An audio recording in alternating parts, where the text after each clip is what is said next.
People often look back at the 1920s and imagine a golden age: jazz, silk dresses, new cars, a nation humming with optimism. What they rarely see is the illusion forming underneath, an illusion so dazzling that it blinded almost everyone who looked at it. The truth is, the market crash of 1929 didn't descend from a clear blue sky. It grew in plain sight, slowly, methodically, quietly. And the seeds were planted long before the world ever noticed something was wrong. In the years after World War I, while Europe rebuilt itself from ruins, America seemed to float above the wreckage. Factories were booming, wages were rising, cities were pulsing with new energy. For the first time in history, ordinary families could afford things that once belonged only to the wealthy: radios, automobiles, electric appliances. The American dream wasn't something distant and abstract anymore. It was tangible. You could touch it, drive it, bring it home in a box. And when a nation discovers that life can be better than it was yesterday, it begins to crave an even brighter tomorrow. That craving became the fuel of the decade. It filled the newspapers, echoed in advertising, buzzed through dinner table conversations. Everyone felt as if progress itself had become unstoppable. As if the world had finally found the formula for endless prosperity. The economy was growing, businesses were expanding, and there was a sense, dangerous, seductive, that nothing could go wrong. But beneath the celebrations, beneath the glitter of the roaring 20s, a subtle shift was happening. A shift from earning wealth to chasing it. From building value to betting on it. Wall Street wasn't just a place anymore, it was a dream factory. A place where money could multiply without effort, where fortunes could be made not in years but in weeks, sometimes days. And the belief that prosperity could only climb upward became so widespread, so comforting, so irresistibly sweet, that few stopped to question it. Fewer still were willing to doubt it. Why doubt paradise? The 1920s felt like a promise. A promise that the future would always shine brighter than the past. A promise that growth had no limits. A promise that the boom would never end. But promises built on belief alone are fragile. And when a system stands not on reality, but on optimism and borrowed time, cracks begin to form long before anyone hears them. The cracks had already begun. If the 1920s were a dream, then Wall Street was the place where people went to make that dream bigger, brighter, faster. The stock market didn't just rise, it soared. And with every point it climbed, the belief that it would keep climbing burrowed deeper into the nation's mind. It became a kind of collective hypnosis. The logic was simple. If the market had been going up for years, and if America had unlocked a new era of permanent progress, then why wouldn't the climb continue forever? The skeptics, those who muttered that no tree grows to the sky, were shoved aside. They were labeled pessimists, relics of an older, slower world, who wanted caution when opportunity was knocking so loudly. People who had never owned a single share in their lives suddenly felt foolish for not participating. Neighbors bragged about profits made in a week that would have taken months to earn at a job. Newspapers talked about the new age of the investor. It wasn't speculation anymore, they said, it was the future. And in that frenzy, something subtle but profound happened. Investing stopped being about the companies themselves, their products, their profits, their potential. It became about the price. Only the price. Nobody cared what a business actually did. Only that its stock was higher today than it was yesterday. The belief in endless growth became so powerful that doubt itself became dangerous. Questioning the boom wasn't just unpopular, it was unpatriotic. The market transformed from a financial tool into a cultural obsession. It glowed with the same irresistible pull as a roulette wheel. And for many people, that's exactly what it became. A place to bet, to hope, to imagine a richer version of themselves. But hope, when multiplied by millions and drenched in borrowed money, turns into something volatile. Something unstable. Something that feels like prosperity, right up until the moment it doesn't. The truth is, the mania didn't begin with greed. It began with belief. A belief that prosperity was now a natural law like gravity in reverse. A belief that America had discovered a shortcut to wealth that no one in history had found before. But belief can be the most dangerous fuel of all. Because it burns clean, no smoke, no warning, until the fire suddenly runs out of oxygen. And by the late 1920s, that fire was spreading everywhere. The real danger of the 1920s wasn't just the soaring optimism. It was the mechanism that powered it.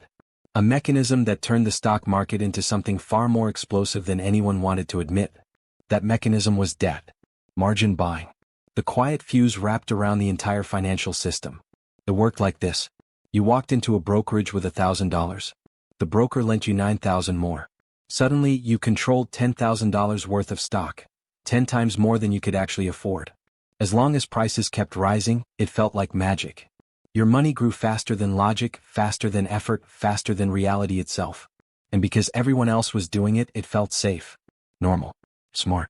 Teachers, shopkeepers, factory workers, elevator operators, ordinary people with ordinary salaries, now had the kind of financial leverage that once belonged only to the wealthy. They weren't studying balance sheets or reading annual reports. They weren't thinking about dividends or long-term value. They were betting. Purely betting. Betting that tomorrow's price would be higher than today's. And for a while it always was. The psychology of the boom became a perfect loop. You believed prices would rise, so you bought.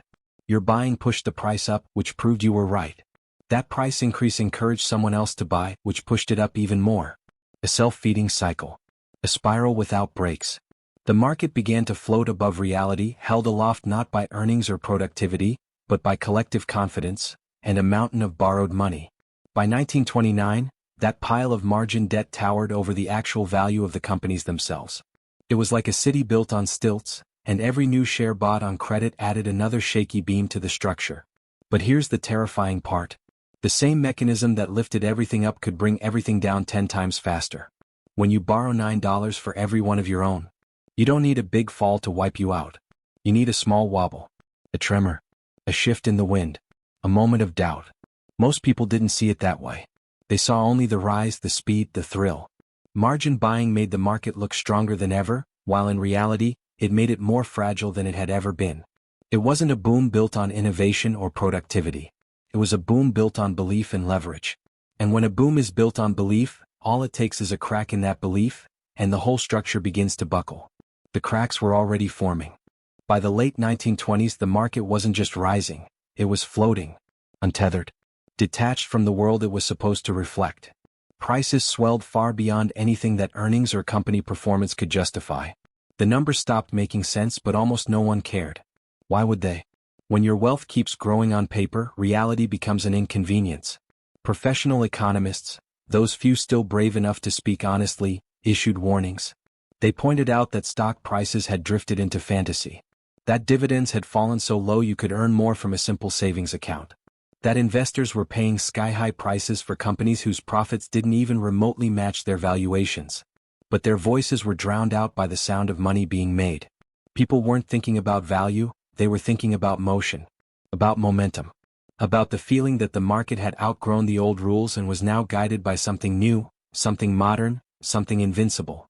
Meanwhile, outside of Wall Street's glowing facade, America was beginning to show signs of fatigue. Auto sales dipped from their summer highs. Factories quietly slowed production. Employment softened in key industries. Inventories piled up. Orders dropped.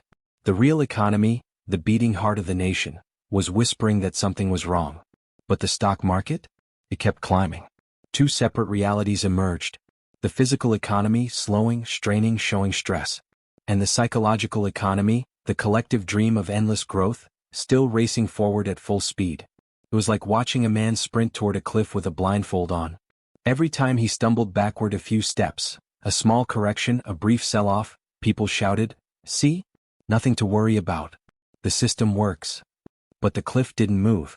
And each step forward brought him closer. This is what makes financial bubbles so dangerous. They don't burst when the first warning signs appear. They burst when the warning signs become obvious to everyone, but still ignored. Because acting on the truth requires admitting you were wrong. And admitting you were wrong means taking losses. And nobody wants to take losses while everyone around them seems to be getting rich. So the whisper of danger grew into a murmur, and the murmur into a low rumble. But the crowd kept marching, kept buying, kept believing. And the rumble was getting louder. October didn't arrive with thunder. It arrived quietly, almost politely. The kind of quiet that makes you uneasy without knowing why. Looking back, the signs were everywhere, pulsing like low, distant alarms, too soft for most to hear, yet impossible to ignore for anyone really paying attention. Late September brought the first tremors. A sudden drop. A sharp rebound. Another drop. Another rebound. It was like watching the market breathe irregularly for the first time in years. To the optimists, these swings were proof that the system was healthy, just a correction, they said, nothing more. To the few who understood the mechanics of the bubble, it felt like the first cracks in a dam holding back a lake the size of a continent. But the crowd believed what it wanted to believe. On Monday, October 21st, the market fell nearly 3%. Enough to rattle nerves, not enough to break them. Banks and Federal Reserve officials rushed to reassure the public. Statements were issued. Promises made. Stability guaranteed. And the nation breathed out.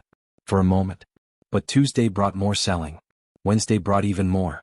The slide wasn't catastrophic. It was persistent. A slow, steady unraveling that felt like gravity reclaiming something that had been floating too long. Then came Thursday, October 24th. A day the world would later name Black Thursday. The selling started as a tremor, then built into a wave. And by midday, it had become a tidal surge, raw, frantic, uncontrollable. People no longer cared what price they sold at. They cared only about one thing: getting out. Brokers were overwhelmed. Phones jammed. Ticker machines lagged by hours. Imagine selling a stock at noon and not finding out the price until nearly sunset, only to learn it was far lower than you ever imagined.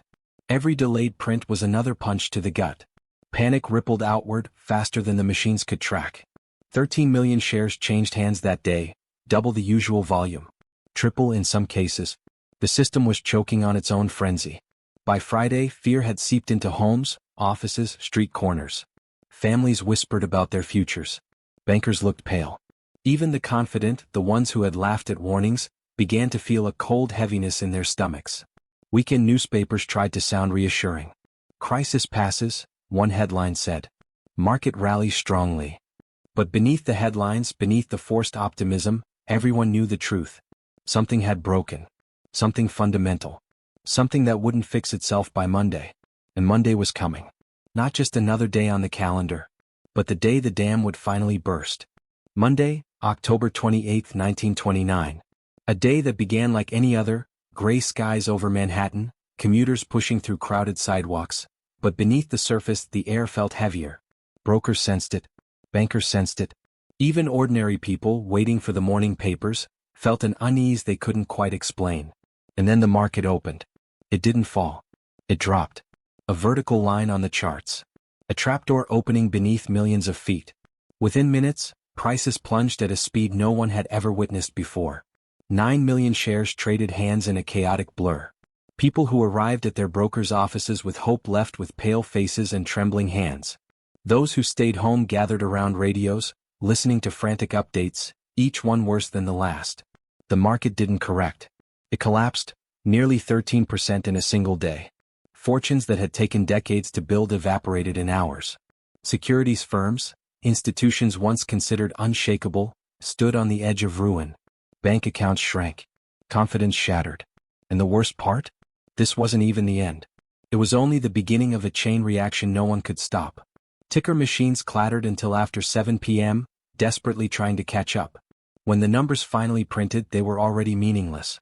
The real prices, on the actual trading floor, had fallen far below anything the machines could show. It was like watching your wealth drown in slow motion while the reports arrived long after it was gone.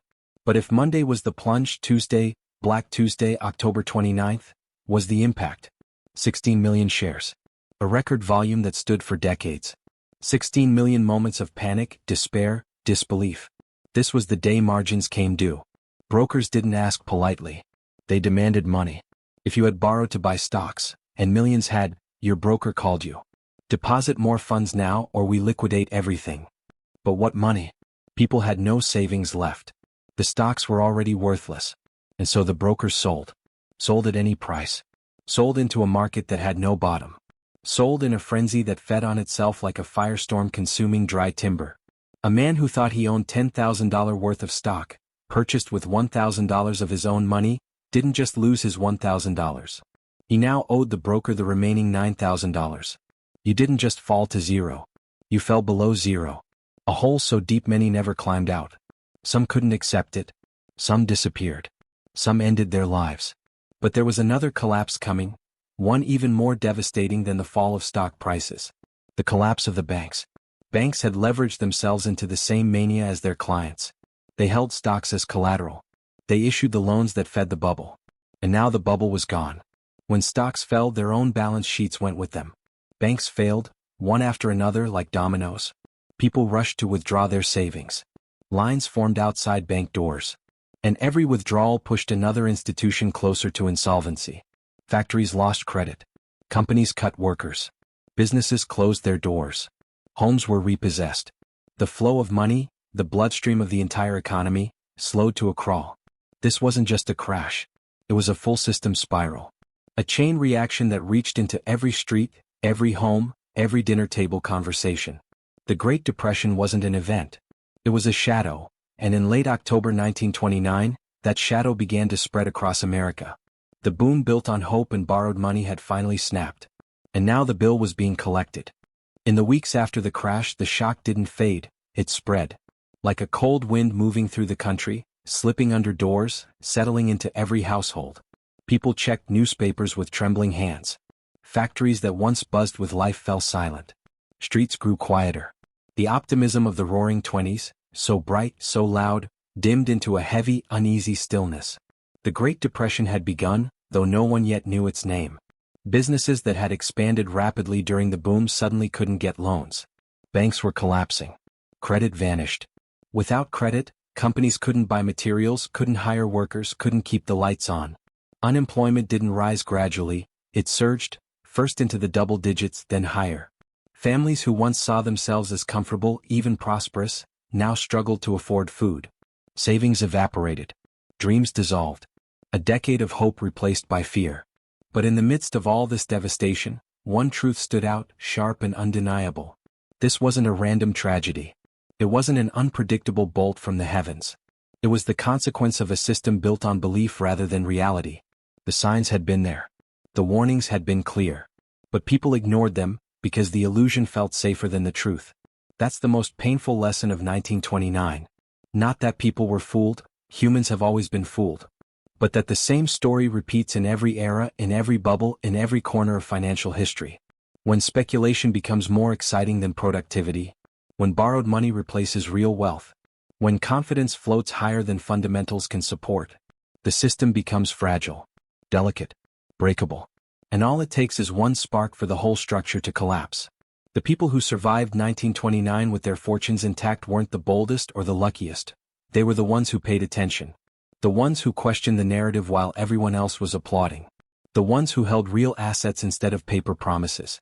The ones who recognized that the world never changes as quickly as people pretend it does. History remembers 1929 not as a mystery but as a warning. A warning written in headlines, in bank failures, in unemployment lines that wrapped around city blocks. A warning about what happens when belief grows louder than reality, and reality finally demands to be heard. And here's the uncomfortable truth. These patterns don't belong to the past. They appear again and again, whenever optimism drowns out caution, whenever debt grows faster than value, whenever people convince themselves that this time is different. If you understand that, if this story changed the way you look at markets, at risk, at stability, then you already see what so many in 1929 could not. How incredibly fragile financial systems can be when built on hope and leverage. History doesn't fade. It echoes. And those echoes matter, especially now. If you want to explore more stories like this one, stories where markets rise, fall, and reshape entire eras. If you want to understand financial history not as a list of dates, but as a living map of human behavior, then make sure you subscribe to Finance Archives. Because the past isn't just something we study.